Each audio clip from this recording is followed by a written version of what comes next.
Hello, hello, hello, everybody. Welcome to the stage. This is Coach Powell. I am so happy to be with you today. For those of you who have been following me on Facebook, LinkedIn, Instagram, and on YouTube, you probably know that your boy has been in surgery. Earlier this week, I had a lower lumbar repair surgery, had to fuse the L3, L4, and L5 lower lumbar. And I swear to God, I feel so much better than before I went under the knife. It feels like an amazing uplift to my life to have the ability to move around, even though I'm still under a lot of pain and a lot of heavy narcotics. So I'm going to keep today's program a little short. But I want to make sure that you know that we're still in here. We're in the race. We're doing good. Keep on following. Keep on, subscribing. Keep on sharing this information. Don't keep your boy a secret. You know, my life, my passion is small businesses, helping small businesses figure out how to get themselves more productivity, more focus, more energy, everything they need to do to progress and move forward in life and in business. That's what we're all about. Now, I can't do this without so many people, my good clients who depend on me to help them move their businesses forward, and my friends and associates, especially my good fraternity brothers of Phi Beta Sigma. I love you guys so much. Thank you for endorsing all the products and services that we do, especially for the bigger and better business community here in Northern Virginia. We are the Nova Sigmas, and anytime you want to get in contact with us, just use hashtag Nova Sigmas, and we'll be right on the stick with it. All right. Today's show is going to be super exciting. Today, we're talking about the 9 steps to masterful professional relationship building, right? And the last of those 9 steps is execution. For the last couple of weeks, I've been talking about various forms of execution. Last week, in fact, we talked about all the skills you're going to need to create a wonderful networking execution situation for yourself. The 13 core skills that you need to build and maintain to make sure that you're a great networker. But the skills don't matter if you don't know how to apply them tactically. And that's what we're going to talk about today. We're going to talk about the right kinds of tactics that you need to apply in the right kinds of situations, and how to know what you're doing and when you're doing it well and when you're not doing it well. So hang on to your hat and get strapped in. We're going to get ready to go and get this party started. So let's think about it. What are tactics, and what are the difference between tactics, skill, technique, and strategy? For the next couple of weeks, we're going to be finishing this out, making sure that it's done really well.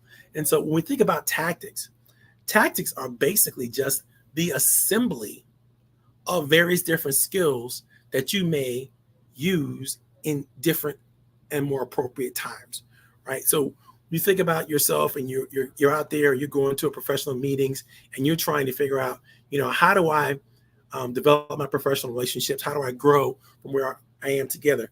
Well, your skills are great. You need to have those skills, but the tactics and how you apply those skills really matter tremendously. The best tactical business relationships always offer an opportunity for you to do what you need to do under the right circumstances, so that you show yourself as masterful in professional relationship development. There might be a few tricks or strategies that work well under certain circumstances, but you don't want to get involved with trickery. You don't want to get involved with gimmicks when it comes to building your professional relationships. I know that there are things that you can do to get attention, right? And I've seen all the different tricks and strategies people may use to actually get attention. But oftentimes the attention that they're getting is not the right kinds of attention, because if you want to show up as a professional, you don't want to get the attention that the clown gets, or the drunkard, or the person who is, quite frankly, doesn't have the right kinds of morals in the right kinds of business settings. You don't want to have that kind of attention. That's negative attention. All attention is not good attention when it comes to building professional relationships. You want people to know you, but you want them to know and love you and want to know more about you. That's really the tactical goal you're trying to get to, right? So to become good at business relationship tactics, it requires you knowing how and when to use the skills above that we talked about last week, all of the 13 skills. And let me run through those skills really quick with you one more time, just so you know. The 13 networking skills are: one, dress the part; two, learn how to have introductory conversations with anybody; three, present yourself exceptionally well; four, make and keep all of your promises all the time; five, create great content. When it comes to social media or anything that you're going to try to put out there, make sure it's great content. Six, master your phone time.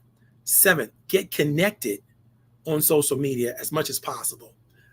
Eight, identify great partners that could be with you in any space that you're in. Nine, attract mavens, people who are superchargers within the focus areas that you want to work with, because those are the people who can introduce you, those are the people who can sponsor you, those are the people who can endorse you and make sure that your brand has a life beyond what you might even be capable of. Next, deliver your brand. Make sure you're delivering your brand exceptionally well. I can't stress this enough. Number 11, secure your commitments. Be able to say, this is what we're going to do, this is what we're going to promise, this is what we're going to deliver, and make sure that what you're promising is something that people want, right? You might want to ask permission before you share some of the good stuff that you're trying to share with people. Number 12, ask for what you want. There is always something that you want to have happen, even if it's just a minute of their time, 15 minutes of their attention. You want to have something, and you want to ask for it, and you want to ask permission for it before you assume that you have it, right? Super important to do that. Be respectful in every sense of the word. Number 13, create lucrative engagements. Whenever you are with somebody, think about it as a win-win opportunity. Whenever you're out there, you're sharing things, you're collaborating, you're creating opportunities with people. Think about it as a win-win opportunity. What's in it for them? What's in it for you? You have to know. Now, when you're a great tactician, when you are great at pulling together all the right skills and all the right tactics in the right way at the right time for the right people, guess what happens? People automatically just fall in love with you. It just happens. The things that you want to have happen just automatically happens. Becoming good at these business tactics requires that you know how and when to use all of your skills. It's a good strategy. All good strategy requires thought, right? And good tactics require observation, because you don't know what tactics to apply when, if you're not observant in the environment that you're in. How else will you know how to make the right moves or when to make them? How else will you know when it's okay to break into a conversation or to inquire about someone's idea, something that's been on your mind or something that's been on their mind, right? You need to have that good kind of social timing, that good kind of social etiquette has to all be available for you. And the more you practice your tactics and skills, the better you're going to get at that, right? You'll need to have the right kinds of procedures in place automatically already to create ideal situations more often. Your tactical preparation should allow you to be 5 steps ahead of any potential professional relationship prospects that you have. I want you to think about that. If you're 5 steps ahead of your investors, if you're 5 steps ahead of your shareholders or your stakeholders, if you're 5 steps ahead of your referral partners, if you're 5 steps ahead of even your sales or commission opportunities, all of these things are things that you need to be skilled at before you go jump into the water thinking, oh, I'll just go to the conference and see what happens. Or I'll just go to the next meeting or next networking function and wing it and see what I can get away with, right? You don't want to do that. You want to be a professional. You want to have an understanding of how you're going to apply certain skills at what time and when. You want to know when somebody's leaning in and they want more from you, and you want to have that. You want to have more to deliver. Or when somebody's holding back and they're not convinced yet that it's time for them to move forward, you need to know how to fall back and keep engaging long enough to then re-engage and find the new opportunities within that particular conversation, that relationship, whatever you're trying to do. Remember, tactics win battles, not wars. It's not over just because you got somebody to accept your business card. It's not over because you got somebody to say, yes, I want to meet with you later. You have to continue moving forward in that relationship. There are a lot of different techniques and tactics that we can teach you. So be careful of how you do that. How will you know what maneuver to make if you don't check out the movements of others. You literally have to be observant. You've got to watch people. You got to hone in on them, see where they're happy, see where things are not working well for them. Notice how what they look like. Notice the smiles on their face. Notice the people that, they really truly embrace, and the people that they really want to talk to. And, before you get into that conversation, make sure you're welcome into that conversation before you just jump in, because they may be having a closed conversation. You're trying to have an open conversation, and it's not the timing. And so you have to make sure you get that timing right. You can just make up some stuff, but that doesn't sound too smart, does it? Your tactics have to be sound. You don't want to go in there thinking, all right, I got this. I'm just going to be me. I'm going to let it all hang out, and whatever happens, happens. That's not the way you're going to go with things when it comes to business relationships. There's always going to be a win-win. There's always going to be a way for you to see and be seen by others, and you need to be cognizant of how others experience you. Nothing beats authentic experience when it comes to building business relationships. Now, I'm not talking about your experience as much as I'm talking about the experience of others. What do I mean by this? Everybody, I don't care who they are, has had some kind of imprint of professional relationships with them, whether it's good or it's bad in the past. And you're going to find, if you pay attention, the things that they like, the things that they don't like, the things that irritate them, the things that get on their nerves. And you're going to see, you can tell when somebody is with you and when they're not with you, right, in a conversation. You should be able to have enough social intelligence to understand that. And you need to know, okay, this person is a closed person. They're not really ready for any new information or any new opportunities or any new relationships. And they just might be the wrong person for me to be talking to right now. The environment might be wrong for them. Maybe the food is bad. Maybe something happened that just got them in the wrong, and they wish they hadn't even in the wrong headspace, and they wish they hadn't even come to the conference in the first place. You need to inquire, step back. You seem like you're a little tense right now. Is there something going on, or you're not having a good time this day, or is something happening that's kind of taking you off kilter here? And you'd be surprised what kind of good conversations you get into a person if you just notice they're not having a fun time. They feel a little awkward, or they feel like they don't really belong in this space, and they can tell you, you know what? I feel a little awkward. I don't feel like I belong in this space. The food over here sucked, or whatever it was. But now you get a chance to have empathy, and you get a chance to reflect on what they're sharing with you and get on the right side of this conversation so that you can then maneuver the conversation back to where you want the conversation to go. When you find yourself in a new business networking environment, just sit back for a while. Observe the flow of the conversation. Identify who's a social butterfly. And who's the knowledge broker? Who's the person who's one of the real mavens of the industry? Make sure that when you engage with them, you impress them well. Don't do the same old boring stuff that everybody else does. Again, you've got to know how to make sure that you stand apart. And the person who stands apart is a person who knows what they're talking about. They know who they're talking to. They understand what the hot buttons of who they're talking to already are. They already know. You have to already know the love language of the people that you're trying to build business relationships with. You have to be able to quickly assess, what matters to them and what doesn't matter to them. When you find yourself in that new environment, it's just super important that just don't rush in and just jump in and go, okay, I'm here. That's not good enough. That's not going to get you where you need to go. Now, if you want to know how someone else, how they tick and what things that make them happy, engage with them in light conversation. Ask non-threatening but vitally important questions. Get them to talk about the people they most respect.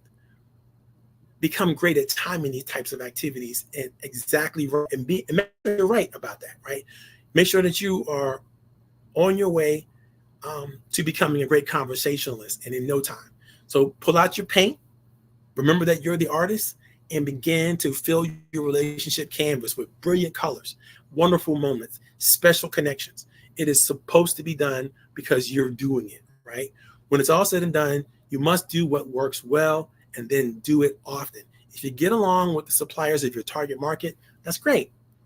But have them introduce you to the kingpins of the local conference. If you know how to ask magical questions that make people just fall in love with you, why not volunteer to interview prospects for them, or in return for maybe a letter of endorsement or some type of viral video that you might want to make together. Maybe you have a great business development mind and you can help others get into meaningful business arrangements through your connections. Whatever your talent is, use it to leverage opportunities for yourself. Remember, you must give it to receive it. This is something that you must commit to do. You have to give to receive. You have to give to receive. What do you want to do? You want to give in order to receive. You have to make this commitment to yourself. If you can't make this commitment to yourself and to people in your network, then you're going to have a hard time building these kinds of relationships. And you're going to fall victim to that. It takes a long time to do certain things. It doesn't take a long time. It takes the right time, the right timing, the right people, the right connections. That's what it takes. Don't get it twisted in that you can just wait a person out and they'll get to know you over time. Nah, you don't have that time to wait for them to start to build those kinds of quality relationships with you, first of all. And second of all, you need to find out what works best for them in order to move this thing along quickly. But enough of my ramblings.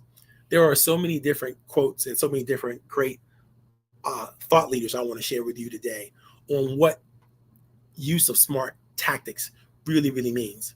For example, Sean Hick, who was the writer of The Ghost in His Shadow, says, "You're a clever strategist, but not all battles require tricks. Sometimes the simplest way to kill something is to swim right up to it and bite it in half." Let's face it, when you have the right stuff, all you need to do is share it with the right people. There is no need for any kind of fancy verbal trickery or marketing slogans.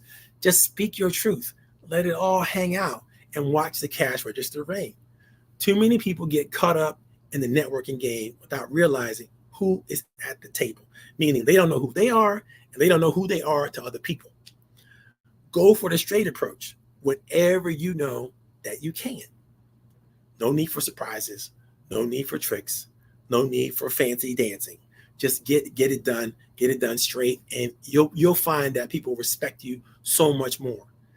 There are, however, sometimes when you must differentiate yourself from others who may be competing or creating barriers for the attention of your target audience. It happens, right? You want to have a meeting, you want to have a discussion with somebody, you're thinking this is a great opportunity, but they're surrounded by a bunch of sycophants, or they're surrounded by a bunch of people who are just trying to get their attention, and you don't really have a way to get in. People might be hogging all their attention, causing your best networking connections to not engage or even notice you. Here is where you need to remember what Gerard Kent says. As a student of war tactics, I don't like birthdays because they lack the element of surprise. However, a birthday's fixed date allow you 364 days to prepare for your next ambush. Think about it. In every conference, there's always a moment where people have to get up, go refresh their drink. People have to go go to the little boys' room. People have to go and handle whatever business. They're on a cell phone call. They exit the room. It's a good time. Maybe follow them out there. Wait for their call to be over. And when their call is over, introduce yourself. Really simple, right? You can get away from all the riffraff whenever they get away from the riffraff. But you have to be good at differentiating yourself and bringing the focus of meaningful conversation back to where it needs to be. Remember that he who controls the room controls the opportunity. Let me say this again, in case many of you didn't understand it. He who controls the room controls the opportunity. You have to be flexible and skilled to truly win at this game. No army is compromised. Oh, no, I'm sorry. Here's another quote. No army is comprised of all the same kinds of units or types of troops. There is power in diversity. If you always see only one choice or use only one option, you will surely lose more than you win. That's from A.J. Darkholm, author of The Rise of the Morning Star. If you develop a choice of tactics with practice and experience, what most happens here is feedback. Get a few different opinions on your approaches and processes. You need to have a good handle on how people feel about you. Do they enjoy having you around? When you deploy the right strategies, people will think of you just as in Dixon's famous phrase, A man with a crossbow in the proper position at the proper time is worth more than a corps full of heavy artillery, half an hour late and 10 miles down the road from where it should be. Think about it. There's that moment, and you were ready. You got to pull the trigger when you're ready. Now, I know I'm using a lot of war and battle strategies because usually that's what people think about when they think about tactics, but it's no different in any business movement, any professional development, relationship, whatever you're trying to do, it's going to require smart tactics. You won't have to force yourself on prospects or referral sources. You won't have to stress private meetings and strategy sessions. You have to stress over private meetings and strategy sessions. You'll just show up and you'll win. Wouldn't you like to be able to channel the spirit of famous footballer Andrea Perillo, who said, and I love this quote, "I don't give a toss about pressure. I spent the afternoon sleeping and playing PlayStation. Then I went out and won the World Cup." Isn't that the life that we all want? Isn't that the mastery of tactics in your craft that we all desire? It's all possible. It's all right there for you. All you got to do is observe, practice, behave well, and do the right things, right? Next week, we're going to get into technique, because the difference between a tactic and a technique is that technique is so personal. Technique is it's how you deploy the various tactics and strategies that are going to help you get to what you need to do when it comes to business relationships. And there's so much to share when it comes to techniques, and I'll get there on next week. Today, I'm going to close it up because my drugs are wearing off, and I don't want to wince and pain too much in this, but I wanted to make sure we stayed on schedule. We did the thing that we promised we were going to do with everybody. I thank you all so much for those of you all who logged on today, those of you all who made comments, those of you all are following us on YouTube, on Facebook, on LinkedIn, and now on Instagram. This is Coach Powell's Training Development, Coffee, Tea, You and Me with Coach Powell. And by the way, if anybody wants to be on next week's show talking about technique, give me a call. You got my numbers scrolling across the screen. As a matter of fact, I'm easy to work with and easy to find. This is Coach Powell signing off. Hope you guys had a great day. I know I did too. Have a wonderful time. Bye-bye.